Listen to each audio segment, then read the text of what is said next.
Praise the Lord. இன்றைய தியானம் நீதிமொழிகள் 3:26 முதல் 35 வரை. கர்த்தர் உன் நம்பிக்கையாய் இருந்து உன் கால் சிக்கிக் கொள்ளாதபடி காப்பார். நன்மை செய்யும்படி உனக்கு திராணி இருக்கும்போது அதை செய்யத்தக்கவர்களுக்கு செய்யாமல் இராதே. உன்னிடத்தில் பொருள் இருக்கையில் உன் அயலானை நோக்கி, நீ போய் திரும்ப வா, நாளைக்கு தருவேன் என்று சொல்லாதே. அச்சமின்றி உன்னிடத்தில் வாசம் பண்ணுகிற உன் அயலானுக்கு விரோதமாக தீங்கு நினையாதே.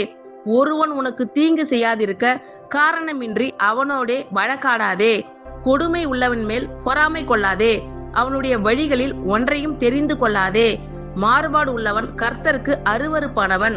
நீதிமான்களோடே அவருடைய ரகசியம் இருக்கிறது. துன்மார்க்கனுடைய வீட்டில் கர்த்தரின் சாபம் இருக்கிறது. நீதிமான்களுடைய வாசஸ்தலத்தையோ அவர் ஆசீர்வதிக்கிறார். இகழ்வோரை அவர் இகழுகிறார். தாழ்மை உள்ளவர்களுக்கோ கிருபை அளிக்கிறார். ஞானவான்கள் கனத்தை சுதந்தரிப்பார்கள், மதிகேடரோ கனவீனத்தை அடைவார்கள். ஆமேன். கர்த்தர் உங்கள் அனைவரையும் ஆசீர்வதிப்பாராக. God bless you all.